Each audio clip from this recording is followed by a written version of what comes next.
Good evening and welcome to our Healthy Hearts program, our Tuesday program that brings you tailored nutrition and lifestyle education, just so that we can be empowered and confident to adopt healthier diets and lifestyle in general.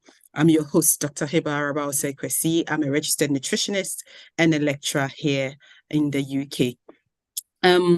Over the last 3 years, as I always say, we've covered loads of nutrition and lifestyle topics, ranging from, cancer to nutrition management for people who are living with cancer to various diseases. We've actually done type 2 diabetes in the past. We've done type 1 diabetes. We've done, you name it. We've done asthma. So many topics. So if you want to access any of these, topics, please do go to CAN's YouTube page, go to the Facebook page, and you would have access to all of these resources. Today, we've brought a new face, Nana Ocran. Nana is she has a nutrition background, but she's going to introduce herself, and she's a lifestyle coach. We just met a couple of months ago virtually. And then I asked her to come and do a session for us. I think what she's going to do different from what we've had in the past is to share her experience, dealing with people living with type 2 diabetes. She's going to talk to us about some good practices and some not so good practices so that we can learn from her experience. So without much ado, I'm going to invite Nana to introduce herself and then take us through today's session. Please feel free, as always, to put your questions in the chat. If you're on Facebook or YouTube, please drop your questions as well. We will pick these questions and address them for you. So, Nana, you're welcome to our Healthy Hearts program. Thank you, and thank you for having me. Hopefully going to be able to share my slides. Yes. And get my presentation. Yeah.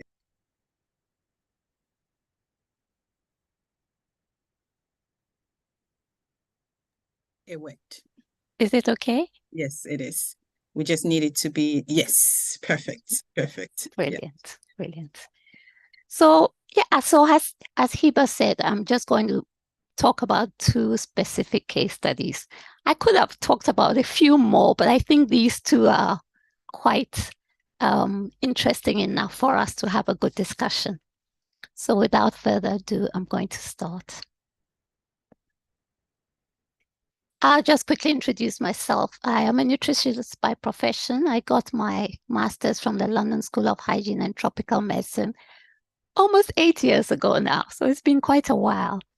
And since then, I've worked as a health and well-being coach for the last 6 years with 2 different providers, delivering the National Diabetes Prevention Program and the low-calorie diet program as well. These were all delivered in group settings all over London. And during lockdown, I continued to deliver the sessions online. I'm hoping you've probably all heard of these 2 programs. The National Diabetes Prevention Program is 9 months long, and it's for patients who are at risk of getting type 2 diabetes. So they don't actually have the condition, but they are at risk. And the whole idea of them coming onto such a program is to help them make small changes to their lifestyle in order to bring their blood glucose levels back down to normal. So there are lots of topics we cover: nutrition, physical activity, sleep, stress, mindfulness, you name it, we cover it. The low-calorie diet program is quite different. That is for patients who have been diagnosed as having type 2 diabetes. So it's a completely different type of program. I'll talk about that in more detail as I go through my presentation. So this year, I started working in 2 GP practices in the East End of London. So seeing patients on a one-to-one basis, and sessions are 45 minutes long, sometimes an hour. I sometimes see people up to 6 times over a period of maybe 6 months, but it's all dependent on the patient. The reason I took this job was because I felt I had worked a lot with Black populations in my career. And I thought, oh, this would be a great opportunity to work with the Asian community. Guess what? 95% of my patients are from the Black community. So I'm not really seeing a lot of Asians, despite the fact that I'm based in Newham. Okay. But I'm not complaining. It was just a bit of a surprise. So I'm sure you're all wondering, what does a health and well-being coach do? Why are you different from a nutritionist, for example?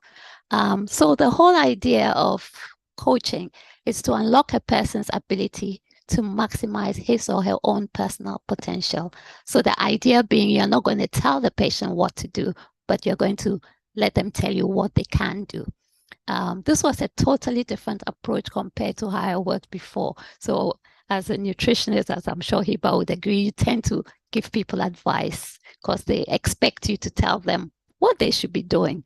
So this is the complete opposite. The 6-month training was brilliant, and it's still taking me attempts to get it right. So I'm sometimes tempted to tell people, you should do this, and then I hold myself back. Well, what I do sometimes is ask permission. Would you like me to give you some advice? And most often, people will say, yes, I'm happy for you to give me some advice, especially if they can't really figure out what they can do. So yeah, so like I said, the idea behind it is not to tell the person what to do, but to guide them to a meaningful conclusion that they make for themselves. We all know if you tell somebody, you should be running 30 minutes every single day, it's probably not going to happen. But if they tell you that I can actually find time within my day to do 10 minutes here, 10 minutes there, 10 minutes there, they are more likely to do it because they've come up with the idea themselves. So it's all about asking the right questions, listening to the story. Allow me to Yes, please go ahead. Interrupt at this point. I find it Yes. really interesting. So that example you just cited. So what if someone says, I really don't have the time to exercise? I'm intrigued. I know you might touch on that, but when you're not telling them to exercise, and because when it comes to physical activity, people will tell you they don't have the time to exercise at all. Yes, that's the top excuse. Yes. So it's all about getting them to think about their day. So that was what I was going to say next. Ask the right questions. And sometimes one question could be all that it takes. So one of my favorite questions to ask is, tell me about your day. So they all start with, okay, what did you have for dinner? What time did you go to bed? What time did you wake up? Did you wake up during the night? How did you feel when you woke up? And then as they talk through their day, they themselves figure out places where they can put in some effort to do something physical. For example, someone might say, and I drive the kids to school, and then they think about it and they say, oh, maybe I could walk the kids to school. So they themselves think, oh, maybe I could walk the kids to school, and that'll be 15 minutes of exercise and then maybe 15 minutes back. For some people, that's not the solution. They might say, okay, I drive the kids to school because after I drop them off, I have to drive to work. So everybody is different, but there is always something they can do, even if it's 5 minutes of squats, my favorite thing to do.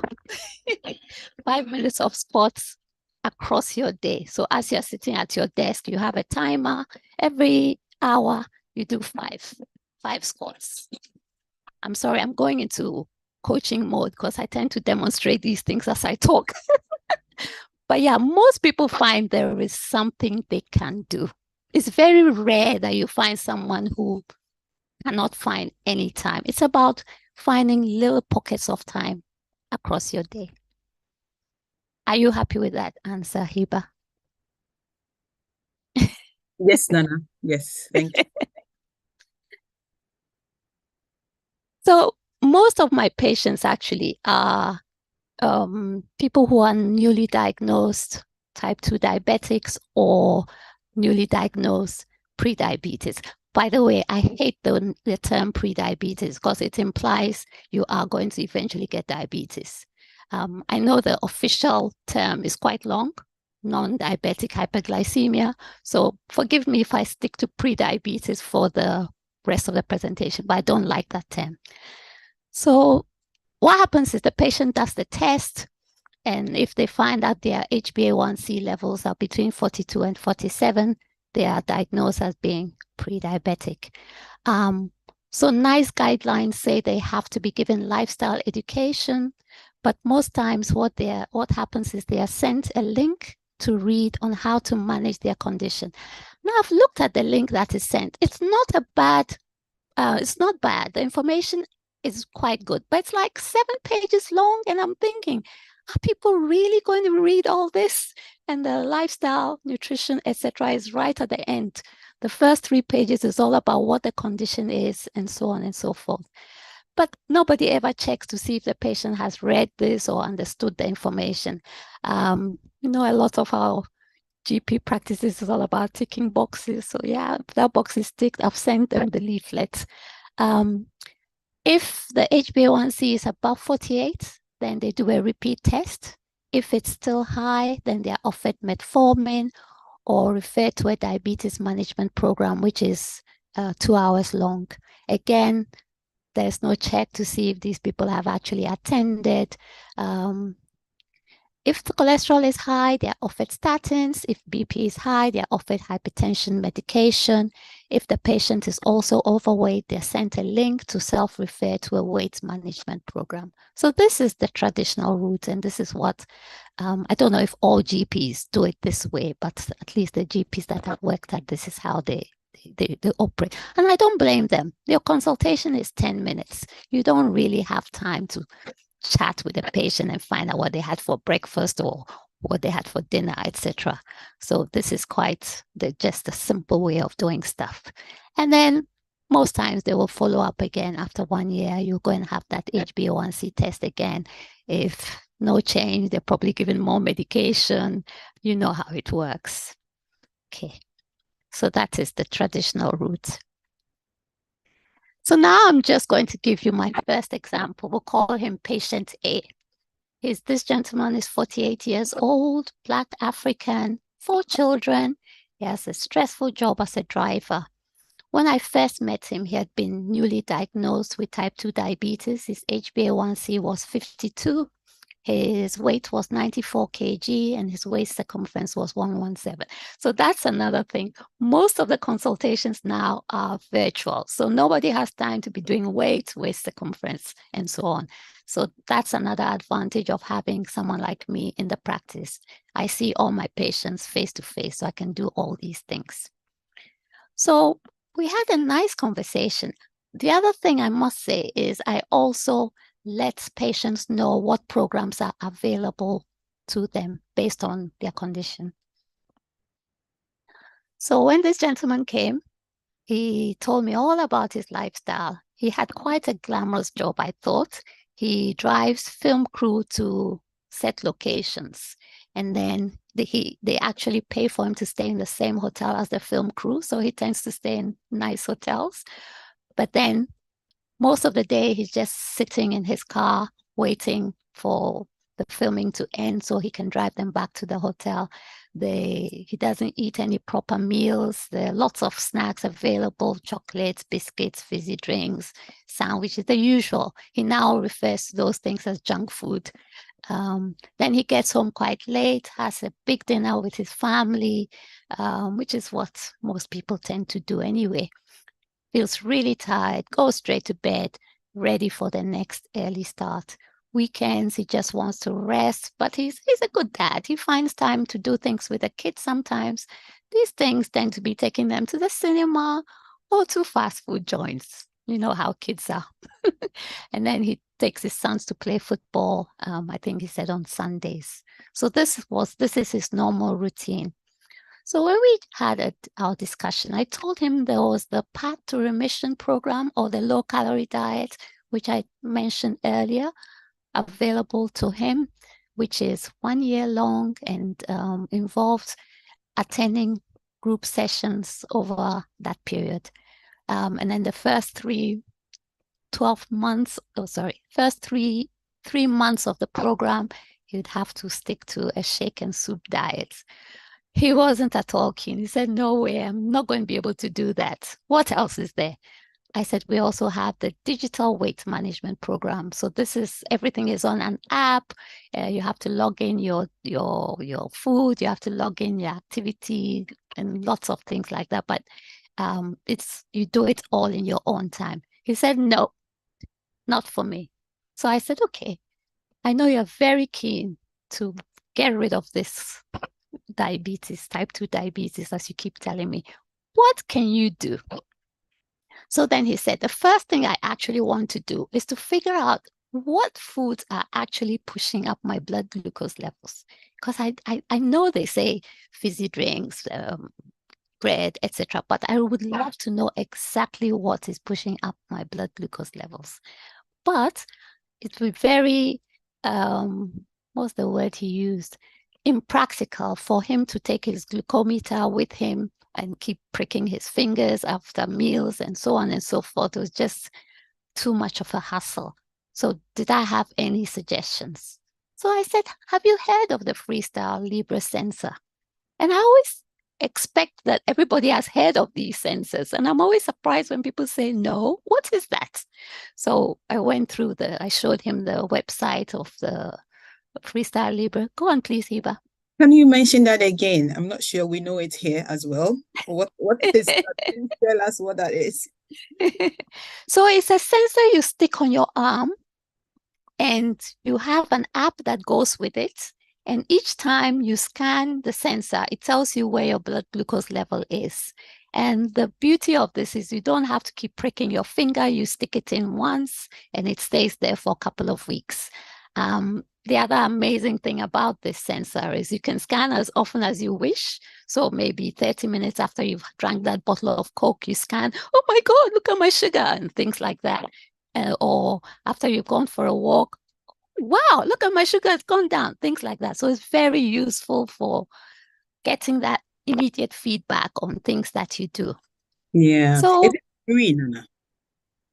So what they have at the moment, and they still have it, is a free trial for 2 weeks, which is what I encouraged the gentleman to do. We did it in my office that day. He applied for the sensor, and it takes about maybe 3-4 days for you to actually get it.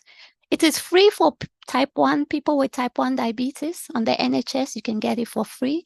And some people with type 2 diabetes on insulin may be entitled to have this sensor for free.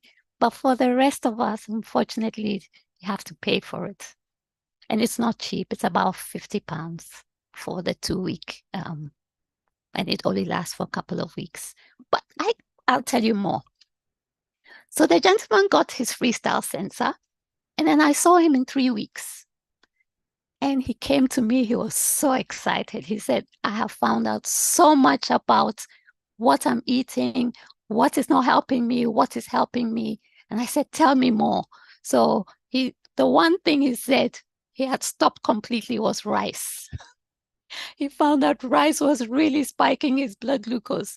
And then he decided to try bulgur wheat. And he found that was so much better for him. So he made some swaps. The other interesting one was oat milk. He thought, oh my God, oat milk, everybody's talking about oat milk. It was giving him spikes. So he switched to almond milk, and that was so much better for him. And the other thing he also noticed was that big dinner he was having when he got home gave him the biggest spike. And he would wake up in the morning and his blood glucose levels were still sky high. So he knew straight away that eating heavy meals late was not doing him any favors. So that was the other thing that he changed. He started eating salads for dinner. And by salad, I don't mean just green leaves. He would make it really lovely. Tuna, eggs, olives, make a really nice, beautiful salad that was filling. What else did he say? He also found that when he did a lot of physical activity after his meals, his blood glucose levels dropped nicely, not dramatically, but nicely back down to where it should be. So now instead of sitting in the car waiting around, he would just go walking.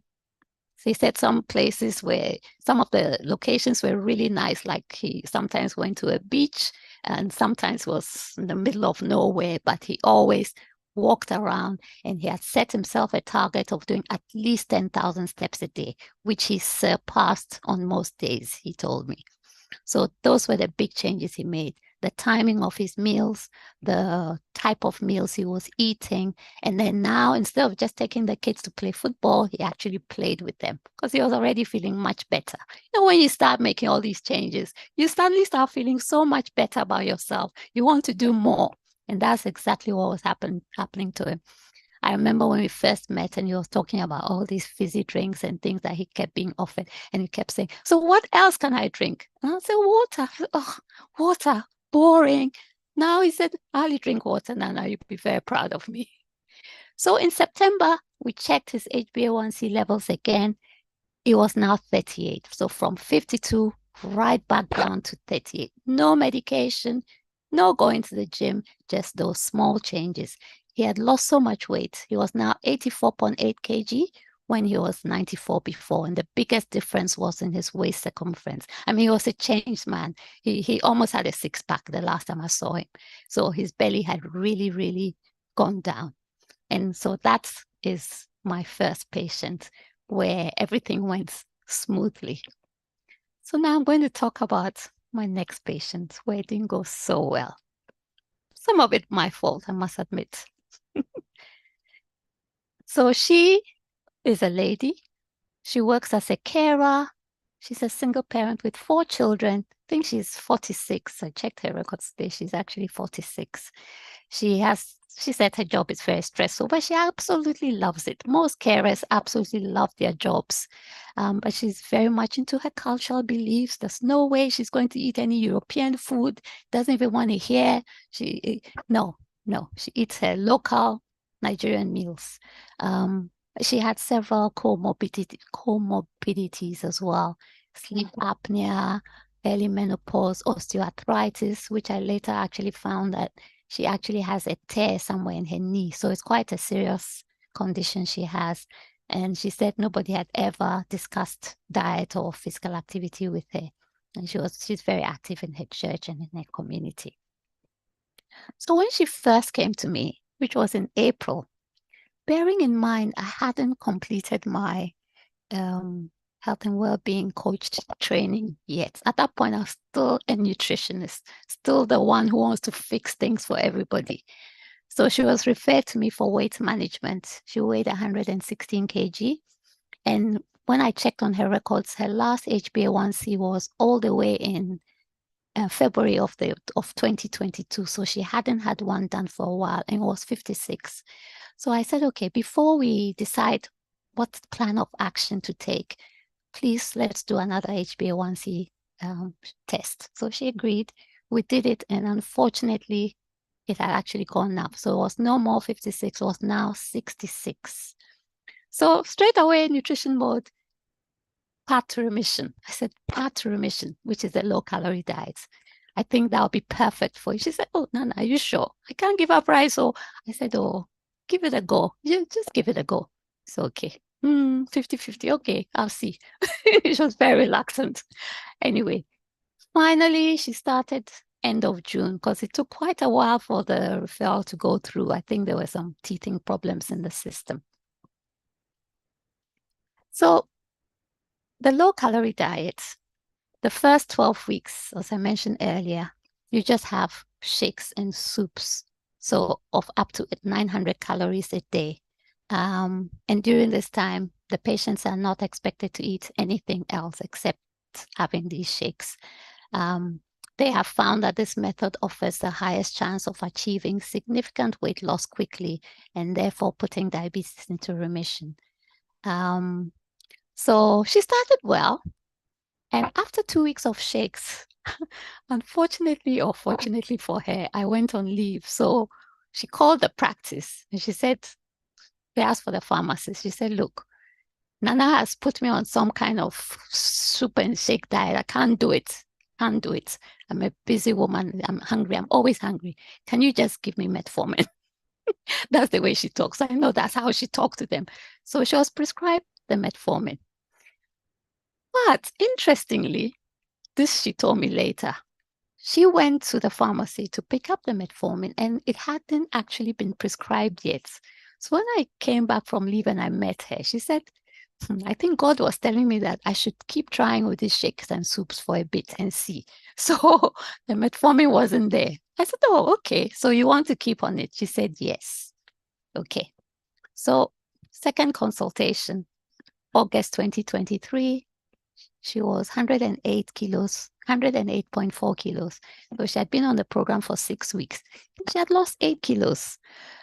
She said she was still eating her rice, but she, like, for example, she was eating less and she was having shakes for most of the other meals. So she said she was happy with the weight loss, but she did not want to lose any more weight. Her friends were telling her her face was getting drawn, her arms were getting flabby. No, auntie, she calls me auntie, by the way. I don't want to lose any more weight. I said, oh, are you sure? If you keep on it and you lose a bit more, you probably start seeing more benefits. She said, nah, not sure.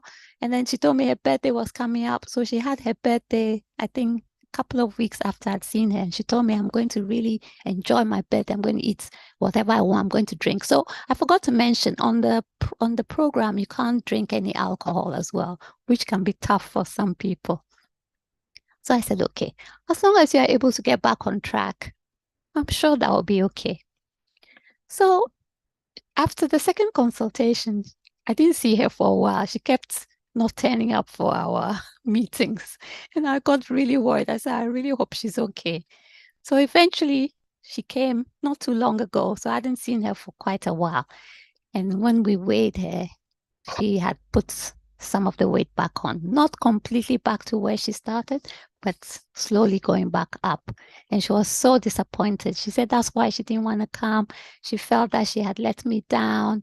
And actually, she said, I weighed myself at home and my weight was much less than this. Your scale is wrong. And things like that. She was, I said, no, please, please don't worry.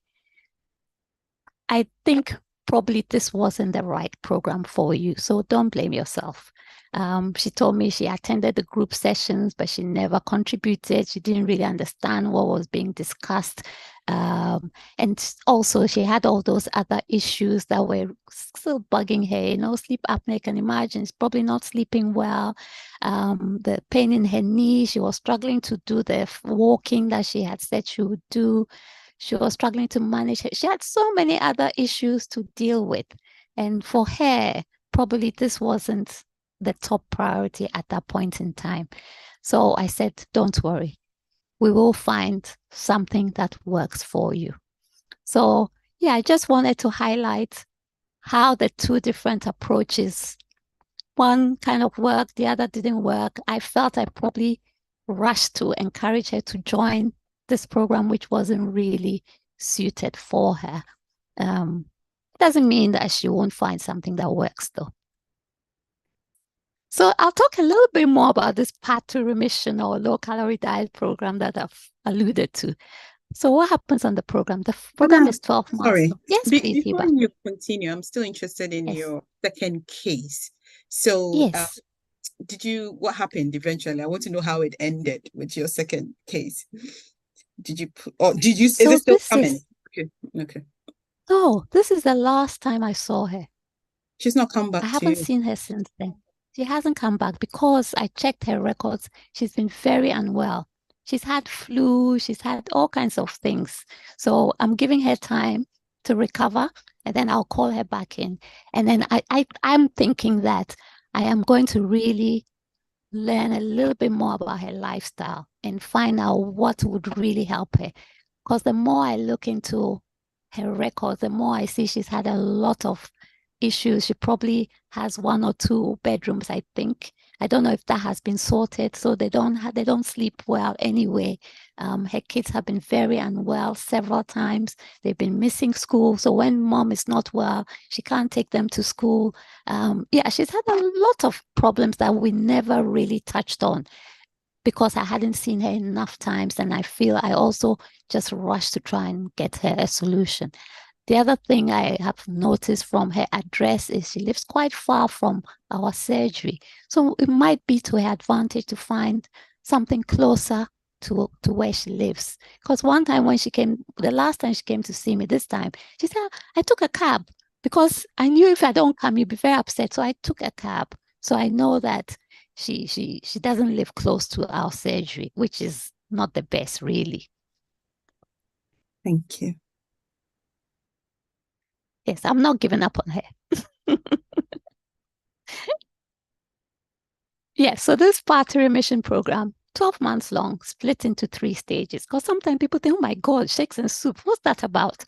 But for the first 12 weeks, people are on these meal replacements, okay? And the whole idea is during that time, people lose a lot of weight.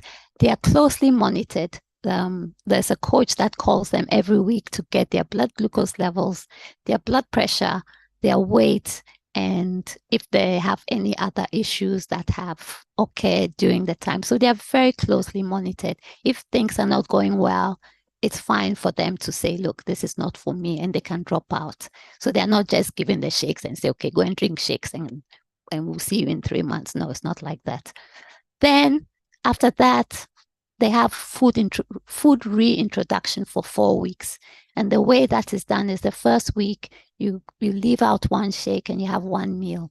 The second week, you leave out 2 shakes and you have 2 meals till you get to your 4 weeks where you're eating 3 meals or 2 meals, whichever it is that you prefer. And during this time, they have sessions, group sessions, where the coach advises them on how to eat better, how to plan your meals, the importance of physical activity. All those things are discussed, and they also can share ideas with other people on the same journey with them. So it's quite a nice I loved being a coach on that program, to be honest, because I could see the changes. It didn't work for everybody, to be fair, but for those that it worked for, it was brilliant. Then the last part of the program is the weight maintenance phase. So here you're still checked on regularly. You're still sending your weight, your blood glucose. By that time, you would have had an HbA1c. Most people will find that their HbA1c had dropped dramatically. So that encourages them to keep going. I had one patient on this program. She lost 40 kilos, 40 kg that lady lost. I mean, I couldn't believe it. She was so determined. And then if at some point when you start eating again, you gain 2 kilos or more, you can go back onto the shakes for a month. I try and encourage people not to do that, because then you become dependent on these shakes. If you can manage it on your own, please do. But sometimes for some people, that's another option. So that's the Path to Remission program. It used to be called a low-calorie diet, and they changed the name. So why was it actually commissioned by the NHS? So it's based on 2 big trials that were done a few years ago. One of them is called the DIRECT trial by Professor Roy Taylor. He's quite a famous professor in the diabetes world. And he used this method and was able to bring people into remission for the first time. Because if you remember, a few years back, when you were diagnosed with type 2 diabetes, it was like, that's it for life. Nothing you can do. Stay on medication for the rest of your life. So this particular trial was what made people think, oh, so you can actually go into remission. So what he found were people lost a lot of fat around their pancreas and their liver, and that got the insulin sensitivity back on track, and everything started working well again. Then they did the droplet trial, which was done, the similar thing, but done amongst GP centers. So more of how it is being done now. However, there were no Black people in the trials. That has always bugged me, because it worked for our Caucasian friends and so on, but will it work for us? We don't know, because there were no Black people in those trials. So when I actually first started delivering these sessions, there were not that many Black people actually referred to the program. I don't know if it was because they were not told about it, or whether, like many of the people I tell, no, can't do that, not interested. So we haven't really had many Black people on. However, since I've started working at this GP surgery, at the moment, I have 4 people on the program. They are only about 12 weeks into it. So even though I can say they're doing well, I'm not sure how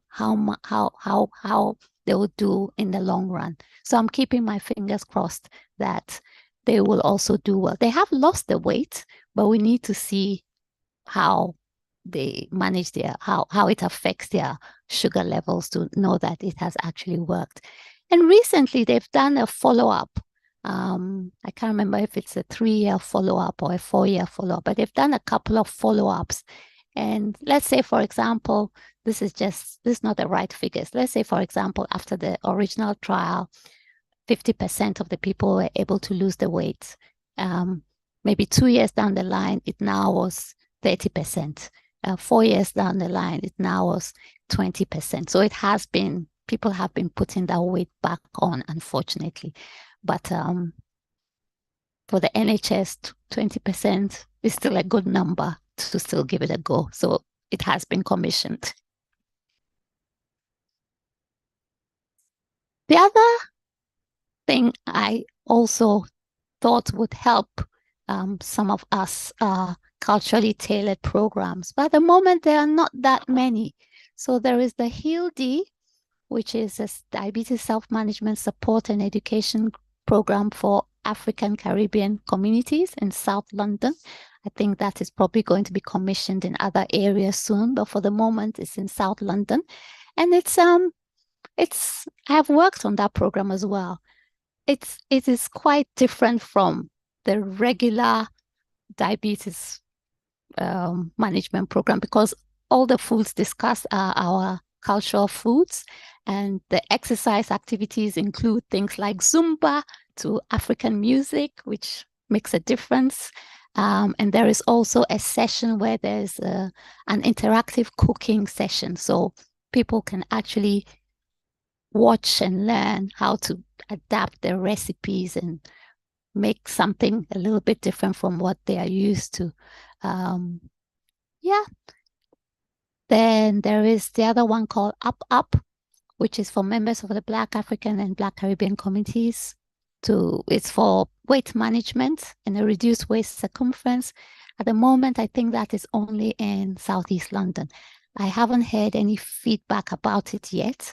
I know it exists, so I don't want to comment on whether it's been successful or not. But at least it's a start. At least we have something now that is geared towards or tailored towards our sort of lifestyle. So, lessons learned. Listen to my patients. I try. I'm getting better, must admit. I'm getting better, really listening and not jumping to conclusions or trying to make suggestions too quickly. I let them tell me what they want to do. So the question I'm asking there, is it what I think they should do, or is it what they really want to do? There's a difference. And of course, I know there is no one size fits all. We all know that. But there is something for everyone, and people can make sustainable lifestyle changes as long as it makes sense to them. And it's not too different from what they already do. So if you think of someone who's never been to the gym and you suddenly tell them, oh, you should go to the gym. No, why? Never been. It's not my interest. But maybe that person likes walking. So they're happy to do extra walking across their day, but no, don't want to go to the gym. There is also something on the horizon which sounds really amazing. It's a study, a trial being conducted in Oxford, and the Professor Susan Jebb is aiming to create a new NHS support service to help more people diagnosed with type 2 diabetes and living with overweight, obesity to lose weight and have a chance at remission. So what makes this one different is that people are going to be given different options. So say, for example, you tried this, it didn't work, you can try that. Or maybe you try 2 things at the same time, rather than just the traditional, usual way of you are on this program and that's it. So that's the whole aim of this new way of supporting patients. And I'm quite excited to see if that is going to be make a difference. The other thing I wanted to say is I was part of a team that was being told about this program. And the first question I asked were, do you have Black participants? Because if you don't, then please don't waste our time. And she said, yes. Because, most trials that are conducted in places like Oxford, what tends to happen is mostly the people who live in that area, and we don't have many of us there. So she said, no, they're doing it very differently. They are going across the whole of the UK, contacting GP practices and getting participants from all the different ethnic minorities. So I have hope that this will be something that would be helpful for us. So I thought I'd just end my presentation with this lovely thought from Jay Shetty, the power of yet. So we tell people that you haven't achieved that yet. So a locked door isn't a dead end. It just means you haven't found a way to open it yet. And yeah, I strongly believe in that. There are no failures. There's always a way forward. Thank you for listening. Thank you. Thank you so much, Nana. Thank you. Yes, if you can kindly just stop sharing, and then we can have 20 minutes discussion before we do the next session. Please feel free to send your questions. I've had a few of them sent to me privately, but there's one in the chat. Thank you, Nana. Very educative and interesting. Does one need a GP referral to join the diabetes prevention program? And what is the process of the referral? Yes, so that one needs a GP referral. You just have to tell your GP that I would like to be referred to the diabetes prevention program as well. I mean, it's countrywide now, so it shouldn't be too difficult. I think, because I did this study in Manchester to find out what kinds of interventions, people were aware of interventions that were available. A lot of people said they didn't know. So I don't know if it's more prevalent. I don't know. There are people here from Manchester, Martha, and the Manchester-based people. Are these programs you are aware of in Manchester? News, you're all from Manchester. This something. I'm aware of the one that if you're just on the edge of, if you're like 42 to 47, yes. I'm aware of that program, because I know somebody at my gym has been on it. But it's not. Can I just ask something while I'm listening? Yes, Martha. Yeah. First of all, how does one know that they've got pre-diabetes because not everybody has a blood test every year. So if you didn't, I know there's signs like you go to the toilet a lot and you're drinking a lot and all that sort of thing.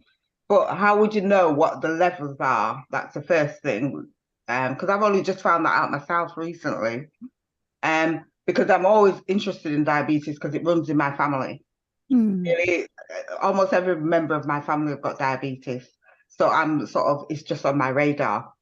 So that's the first thing. The second thing is, if you say you had your blood test and you were like 41, would your doctor tell you before you get to the 42 cutoff, or what's the situation?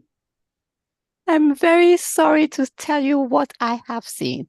What happens is if it's below 41 and below, which is normal, they don't say anything.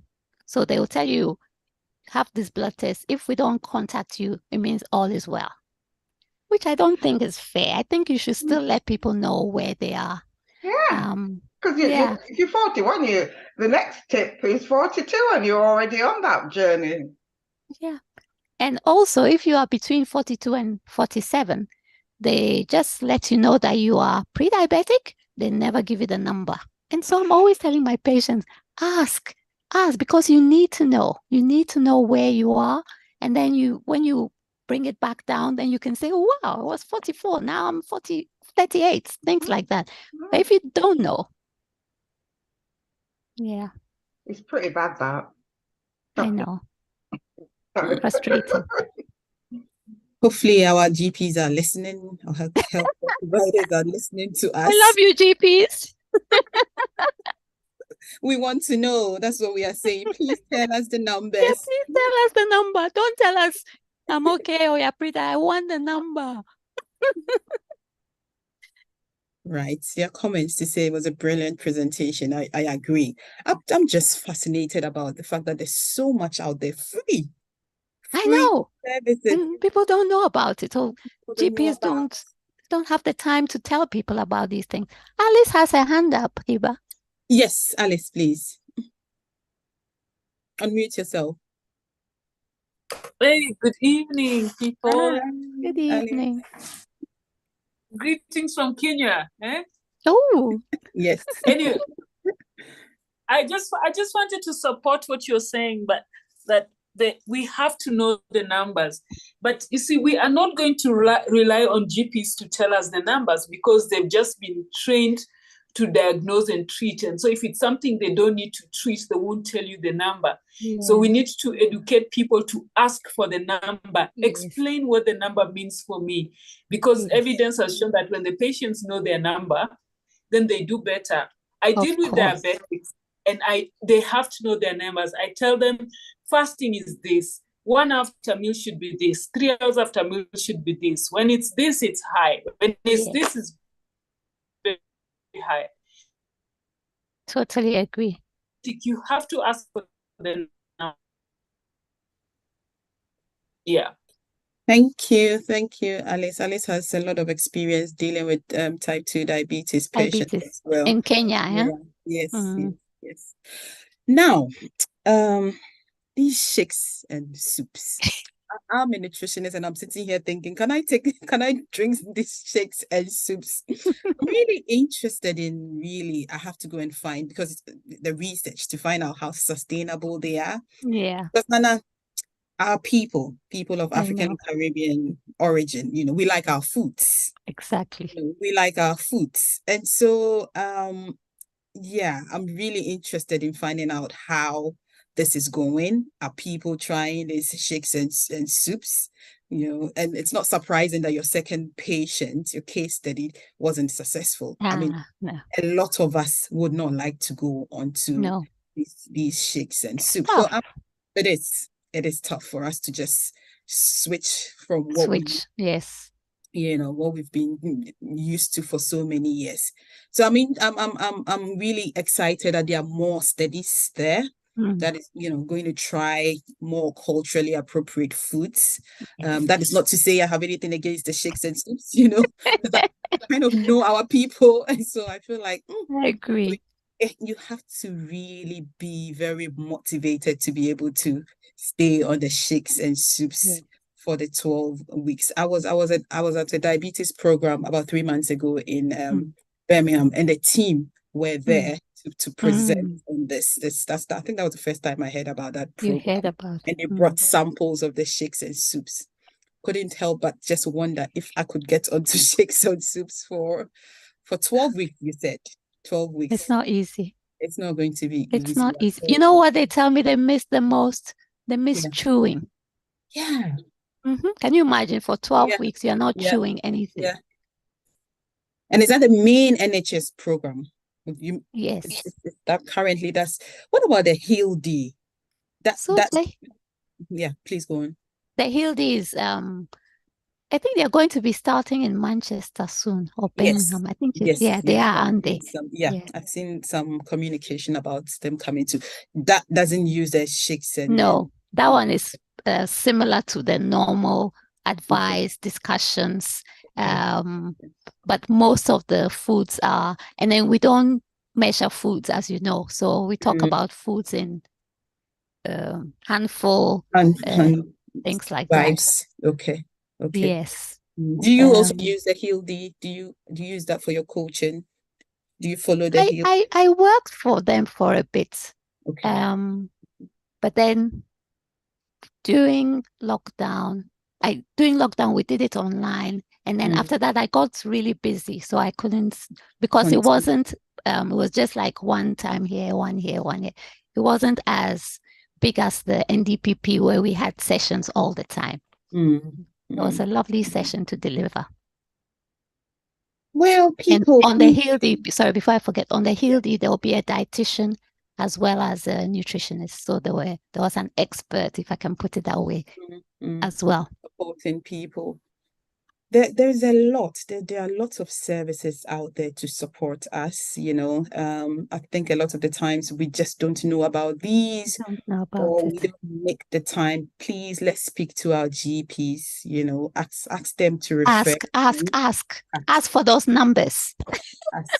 As luckily, those of us in the UK don't have to pay for these things, right? They are all free, and Yes. everything is even the shakes. Once you have And program, something someone said, oh my God, for 3 months I don't have to spend any money on food. So it saved a lot of money. So please, let's make use of these services.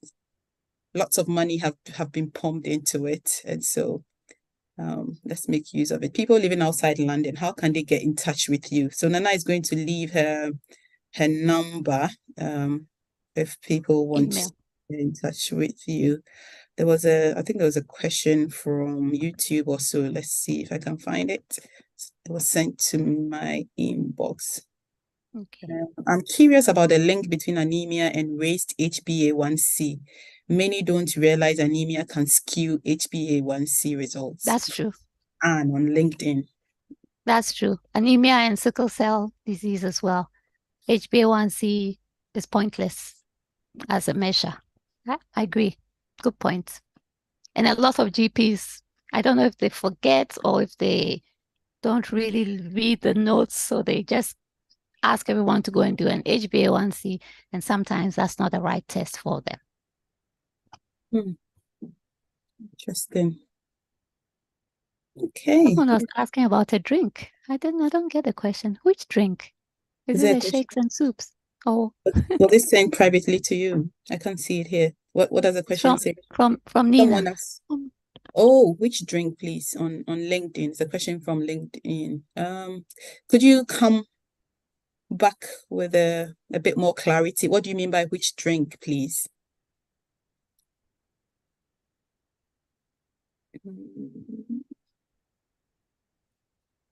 Now, when you say about 95% of the people you see are... Aren't you shocked? Yeah, I am. I am, really. How is that?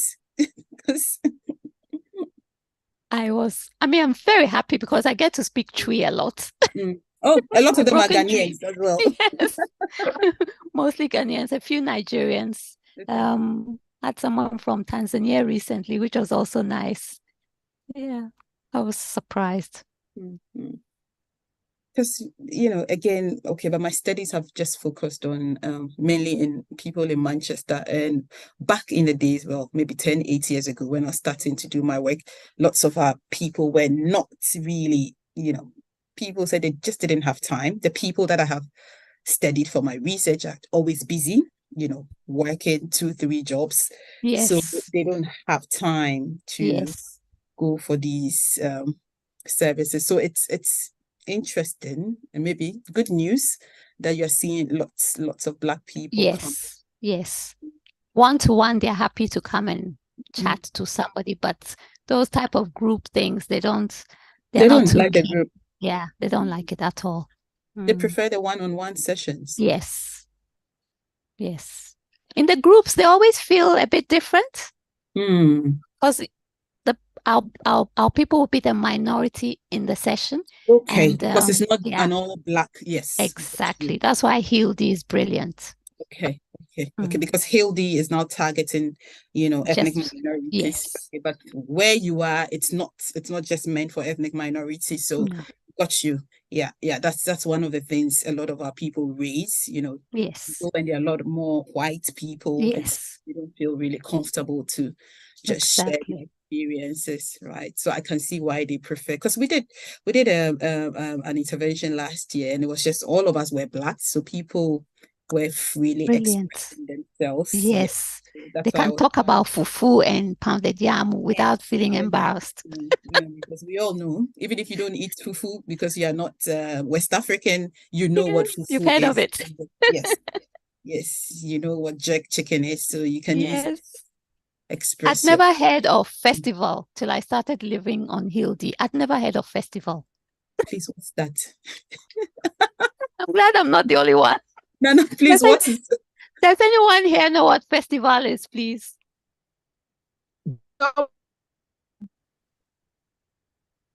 Someone is trying to speak. Yeah, someone is trying to speak. I said dumpling. Dumpling. Oh, dumpling. Okay, it's called. But it's sweet. Is it It's a bit. Caribbean? Yes. Okay.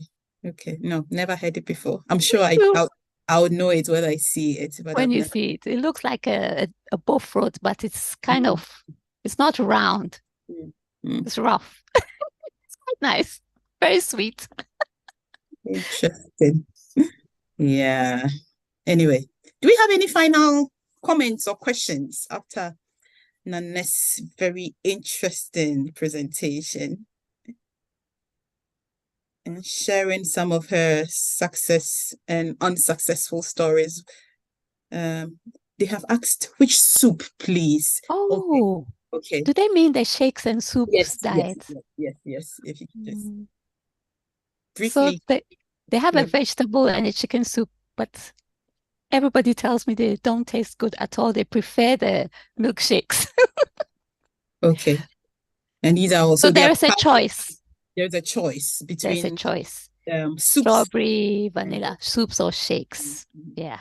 So Anne or whoever is asking this from LinkedIn, so this is part of the program that Nana spoke about. So it's your GP needs to refer you onto that program, and you'll be provided with these foods. All the stuff that you need, and you choose which ones. They will send you a sample. You pick which ones you like, and then they will send you the amount you need for the 12 weeks. And then you get support. You're going to be supported by experts. Supported for the year. For the whole year. Martha, please go ahead and ask the question. But just quickly, you made mention of that most of the pre-diabetic things were on, a lot of them were online, although they are face-to-face as well. So it didn't sound from what you said that the online was that in terms of successful, in terms of people achieving their results, what the outcome they wanted. So would you suggest that the online is better, or the face-to-face is better? So that's a very good question. So for some people, the online is perfect. They don't have to travel. Just log onto your computer and join the sessions. So older people tended to prefer online sessions. But what tended to happen was a lot of people didn't turn on their cameras. So it became quite a few people only talking away, and a lot of people are just silent in the background. So sometimes it was not very interesting, if I can put it that way. Whilst with face-to-face, you have no choice but to participate and engage. That's the word. So personally, I prefer face-to-face. But for some people, the online was brilliant. Right. Similar outcomes, to be fair. Similar outcomes, right? Yeah. For some groups, if the group was really interactive, that particular group would do really well. If you had a group where only 2 people were talking, everybody else had their cameras switched off, people dropped out and things like that. So yeah, it was very dependent on the groups. I'm trying to encourage my brother. He's got diabetes. And he's not very proactive about things. Yeah. And he's just happy just to take the medication, but I'm trying to persuade him to get involved in these things. So I don't mind going along with him for a few sessions. Yeah. Just to sort of get him going, because I don't know what it is, but he doesn't seem capable of sort of. He seems reluctant, and I think it's probably either because he feels embarrassed or he just can't sort of notch up this sort of whatever it is, enthusiasm or whatever it is to do it. Yeah. Sometimes when they attend the first session, they find that everybody is in the same boat, in the same situation. Yeah. Nobody is pointing fingers at anybody. And then they start enjoying themselves, and people like that, you find that they'll attend every session. And it's also good for me because, like I said before, my family has got diabetes. Yes. Absolutely, nearly everybody in my family has got diabetes. Yes. And for me, I'm always trying to learn about how not to get diabetes. Yes. So any information or anything that I can learn is good for me as well. Yes. Samantha is one of the few people who has almost never missed our Healthy Hearts sessions. So Oh. thank you, Martha. Oh, I see lots more questions I coming. know. And Michelle asked the question. unfortunately, Cultural diabetes. Oh, it's time. it is time. I think, Nana, I have to bring you back, It would really be interesting if you could come and share some more experience. Yes, I have a lot more I can share. Yeah, Michelle, do you know what the cultural diabetes cooking class entails? Is it an understanding of our diets and what food puts us at risk, or is it the way we cook our foods? Yes, it's more about different ways of cooking. So cutting back, measuring your oil, measuring your salt, or using herbs and spices instead of salt. Instead of using the packet, I'm back to my fufu. Instead of using the packet fufu, chop up some yam and plantain and blend it, things like that. So it's quite a nice, it's only one session that is cooking. Right. One of the sessions in the program. Okay. All right. Nana, as you can see, there's been a lot of interest. People are saying thank you. People have enjoyed your presentation. So really do need you to come back again and do another session for us. But it is time for us to do our exercise section. So we have to bring this session to an end. I wondered if you had any final words. I just want to say thank you to everybody for your enthusiasm. That's what makes these things fun for everybody. Thank you so much. Mm-hmm. And ask for those numbers. Ask for those numbers. Thank you so much. Thank you, everyone, for staying on. Thank you for your engagement. Please do stay on if you can and join in our next session. I hope to see you all same time next week. Thank you. Bye. Thank you. Thank you, Hibbah. Thank you, Nana.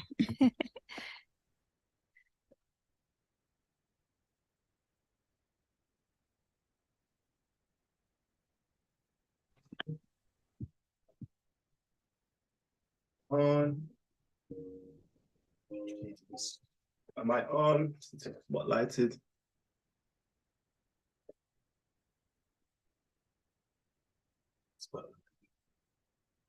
Cool. Thank you, Dr. Hibbah, and welcome to the exercise part of today's session. I hope everybody was locked in and enjoyed the seminar, and I hope people are staying on to do some exercise. Okay, so for tonight's session, all you'll need is plenty of space, plenty of water, and a good fighting attitude. All right, we're going to learn some new combos. We're going to learn some defensive techniques tonight as well. All right, so 7:30, let's get straight into it, people. Turn these tunes up. So, as normal, we're going to start the session with a warm-up. We're going to start straight from hips up. 1, 2, let's go. 3, 2, 1. Let's get straight into it now. 1, 2.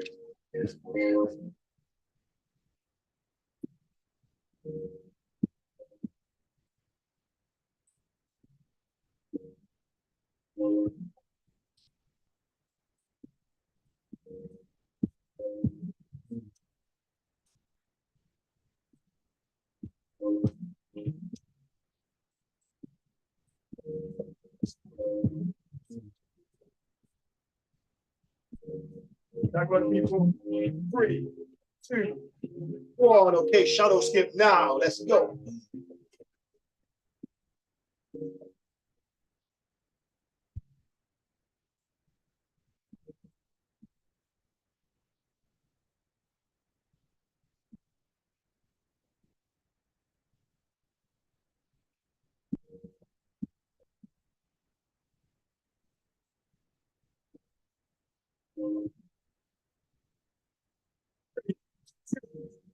Go on, okay, show me some overcuts now.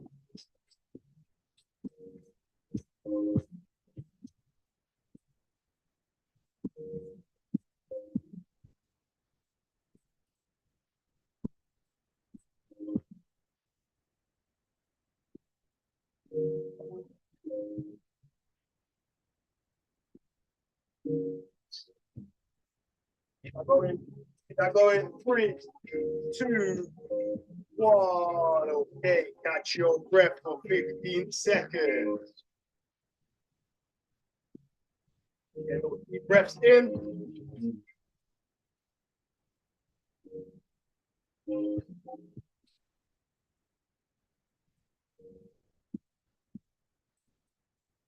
Okay, back to our warm up now.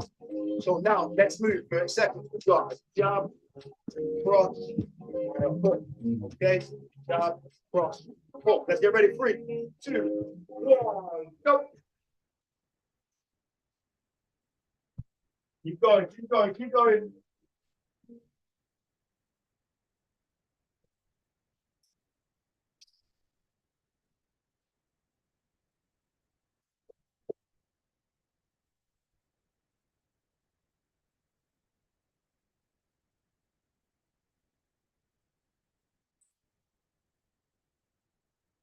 Keep that going, people. 3, 2, 1. Back to your shadow spin.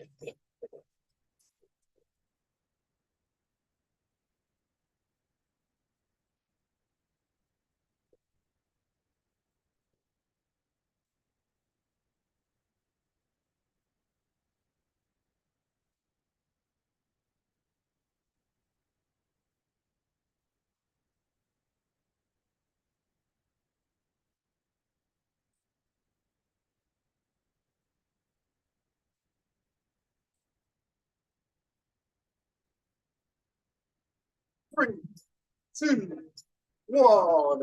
Okay, shake that off now. Let's go into some stretch here. So first, we're going to bring the hips up, legs up, and around. Let's go.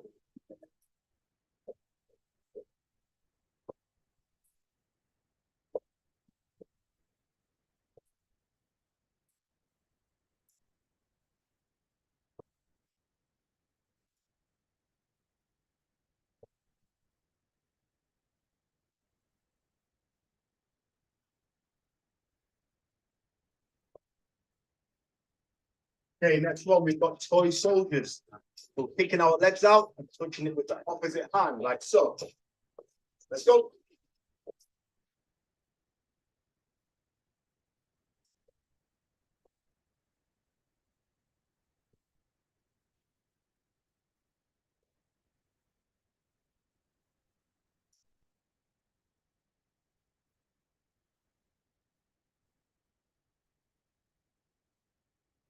Okay, swinging our arm forward.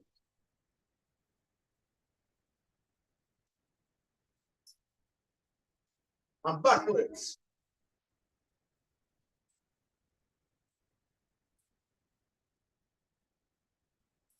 Big arms.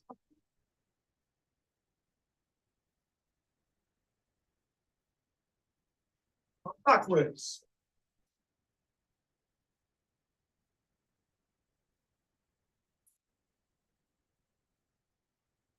Okay, check that out, people. Take 30 seconds, take on some water, and then we're going to go into round number 1. Well done.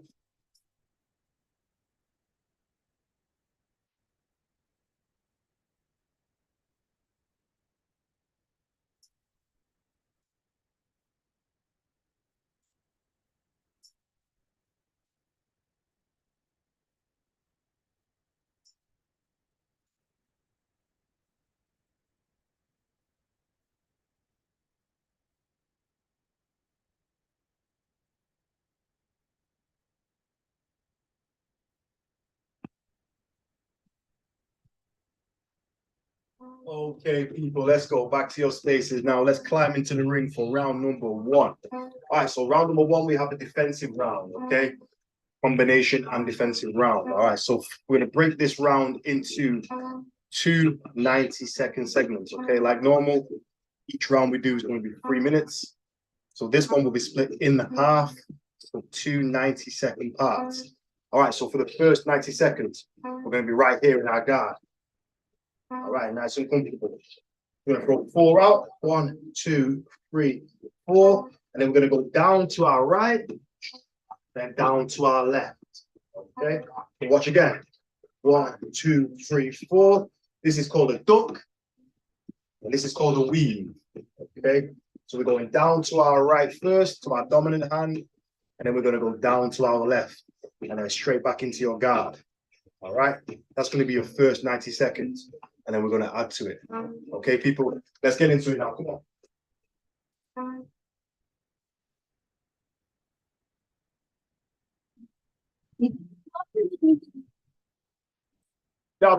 Jab, cross, look at me, get ready. 3, 2, 1.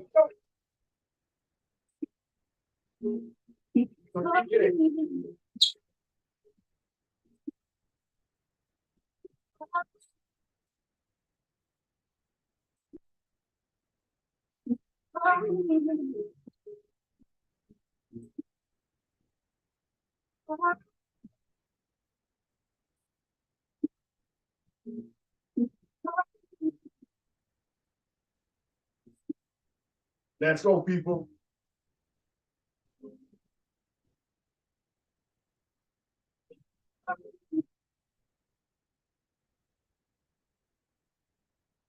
That's halfway. Put it together now. Come on.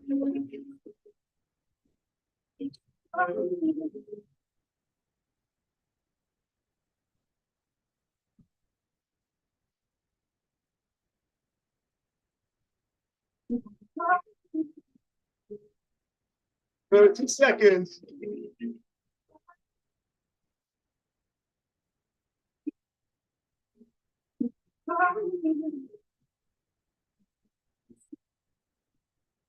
15 seconds.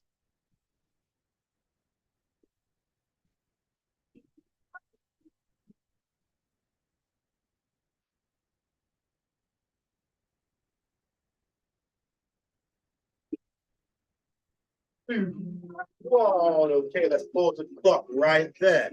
So let's add to it now. Okay, so after you come up from that weave, I need a hook, cross, hook, cross. So watch the whole combo now. 2, 3, 4. Hook. As we come up, 1, 2, 3, 4. Let's put it all together now. Let's finish the round. 3, 4, go.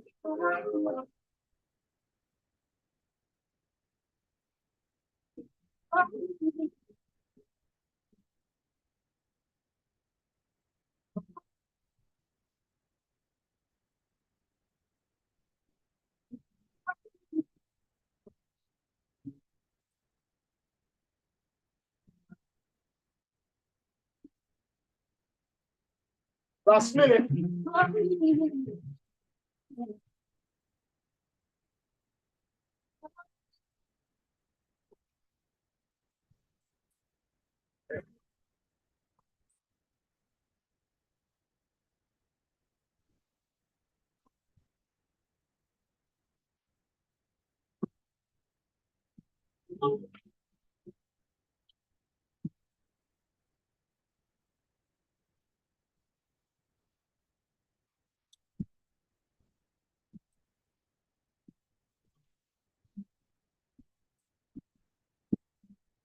Seconds by people. Keep going.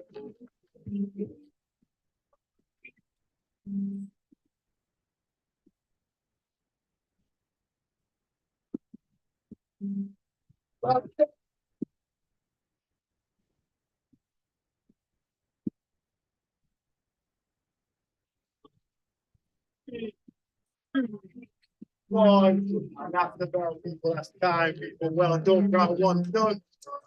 Okay, take a 45-second break. Back in the ring for round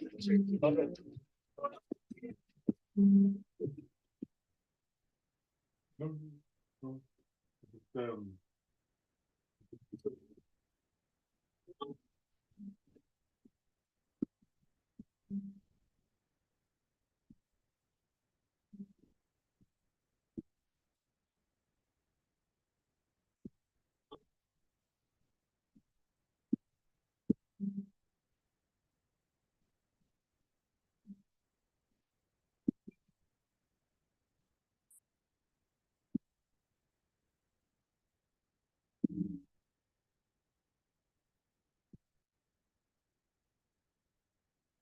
Okay, people, let's go. Join me back in the ring now. Let's go, let's go, let's go. All right, so round number 2, we have a cardio round mixed with a combo round. You can put defensive in there. We've got some defensive techniques in there as well. All right, so this round's going to be broken into 6 30-second segments. All right, so for your first 60 seconds, so for your first 30 seconds, you're going to be here, 10 above the head, 10 in front of your face, 10 uppercuts. Okay, watch again. 10 above the head, 10 in front of your face, 10 uppercuts for 30 seconds. From there, we're going to go into a defensive combination. We're going to be here, jab, cross, duck, weave, jab, cross. Okay, watch again. Jab, cross, duck, weave, jab, cross. And after that, you're going to go straight back into your 10, 10, 10. All right, people, let's try that round now. Let's go conditioning time.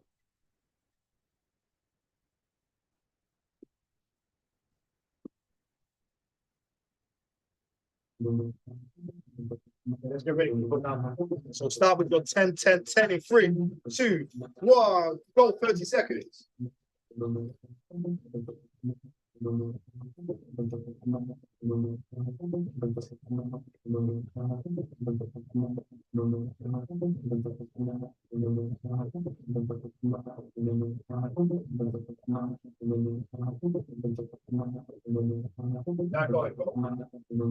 10 seconds.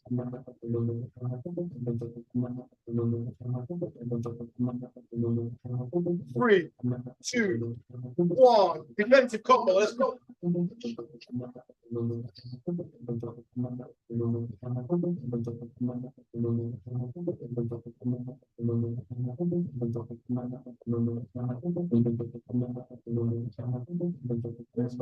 10 seconds.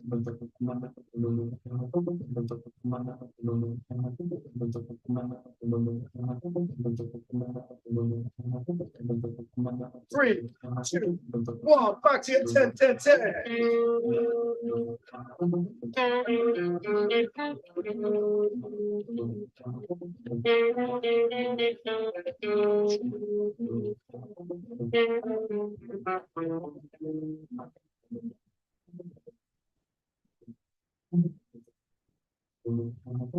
10 seconds. 3, 2, 1. Defensive combo.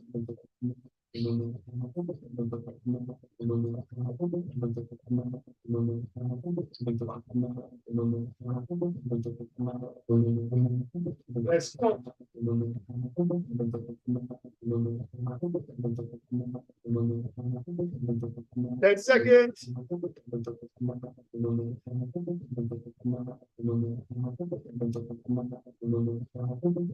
3, 2, 1. Back to 10, 10, 10. Last minute.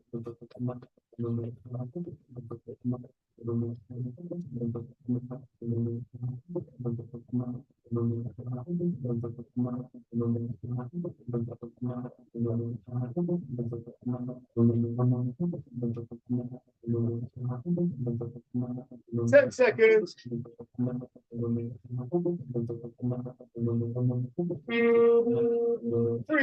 2, 1. Defensive combo. That's 30 seconds.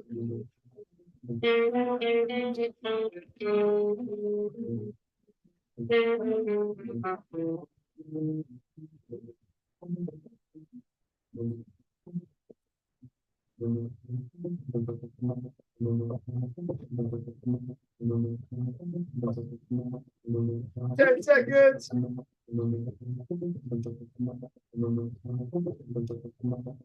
3, 2, 1. There's the bell, people. Well done. Take 45 seconds, take on some water, and then you got a final round. Well done.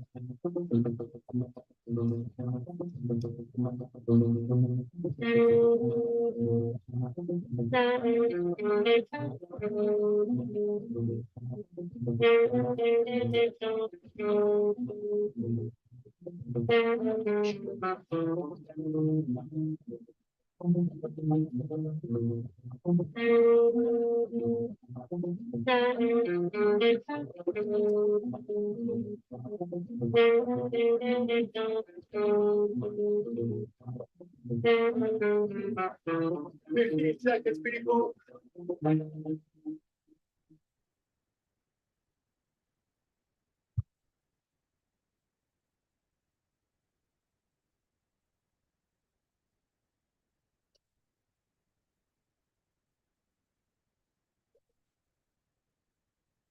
Okay, people, let's go. Third and final round coming your way. Now we have a combination round mixed with abs. Okay, some standing abs. You're not going to need a mat or anything like that. Right, so again, we're going to break it down into 6 30-second segments. All right, so we stay with the combination for 30 seconds, and then we have the ab exercise for 50 seconds. All right, so combination will stay the same. 1, 2, cross, hook, cross, hook, cross. Okay. Cross, hook, cross, hook, cross. Throw it nice and hard. Really use your whole body into those punches. From there, first move we've got is standing side punches. So we're going here. Stay on one side for 30 seconds. All right. So we've got 30 seconds here. Cross, cross for 30 seconds. And then go either side you want to go with. So we're here and back. 30 seconds. All right, people, last round. Let's go.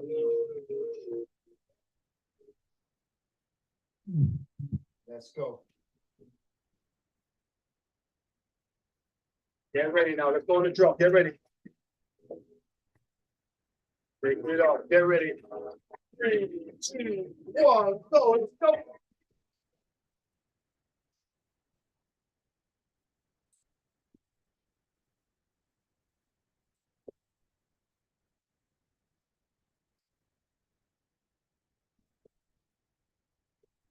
Now going, people.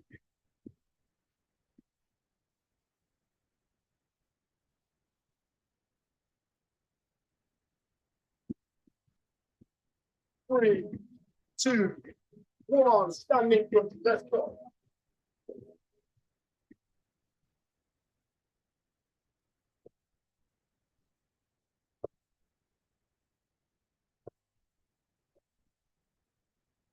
Now going. 10 seconds.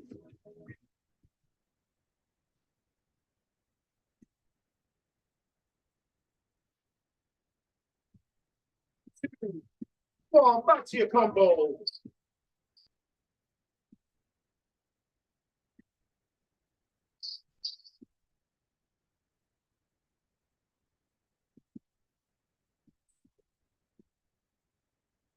Let's go.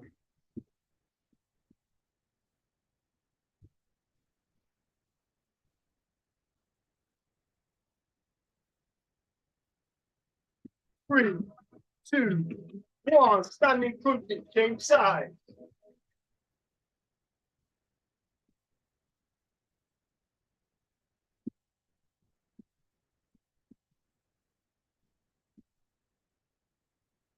Now going. 10 seconds.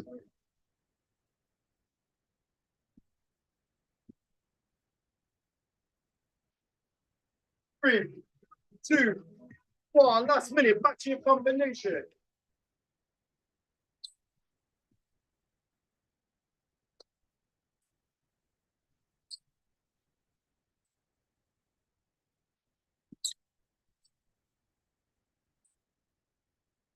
Keep on, people.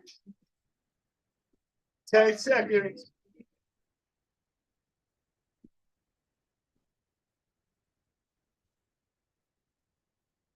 3, 2, 1. Okay, cross punches, 15 seconds each. Go.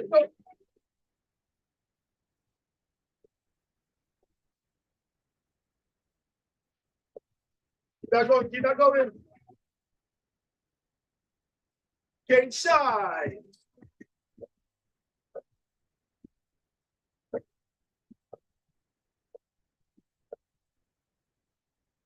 Going.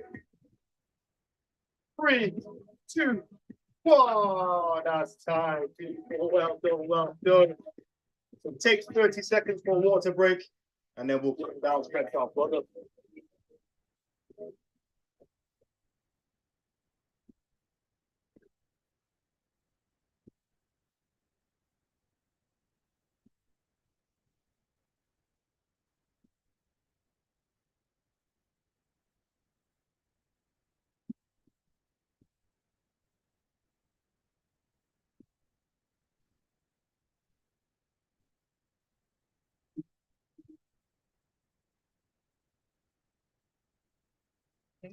Okay,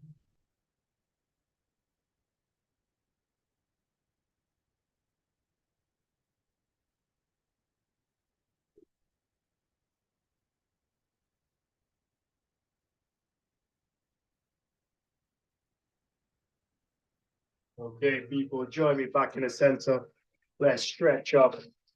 Starting up top. Let's get our next exercise like so.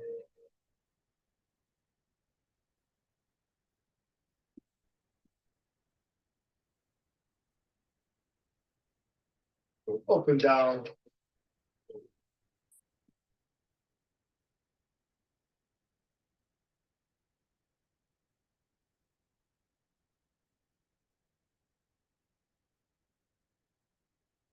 Now reach across.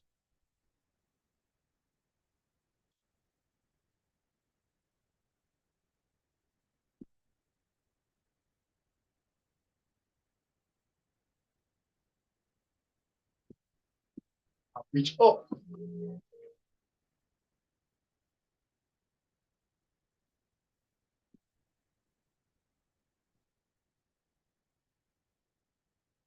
Okay, arm across the chest. Pull just beside the elbow.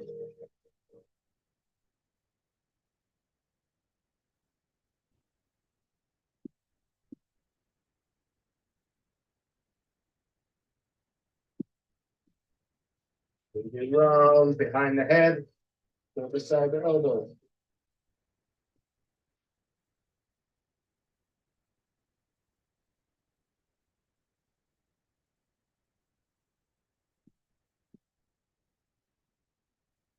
Change arms.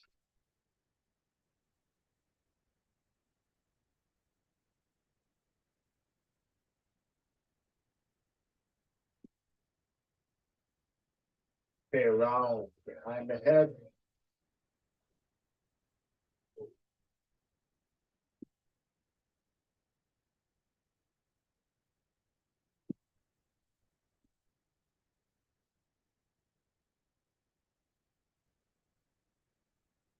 Last one now. Feet together, slight bend in the knees. Try and touch your toes.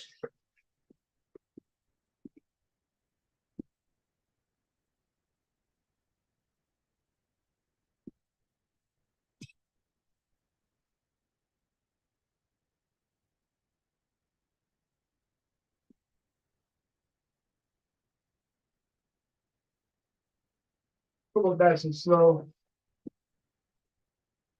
That's time, people. Well done. Give yourself a pat on the back. Well done, people. You have Sam or Praise on the call. I'm not sure he's still in the house. It's Nina today. Thank you so much, Orlando. Thank you. And thank you everyone for attending today's session. Hope you all enjoyed it and took something from it. Hope to see you guys next week. Thank you. Bye.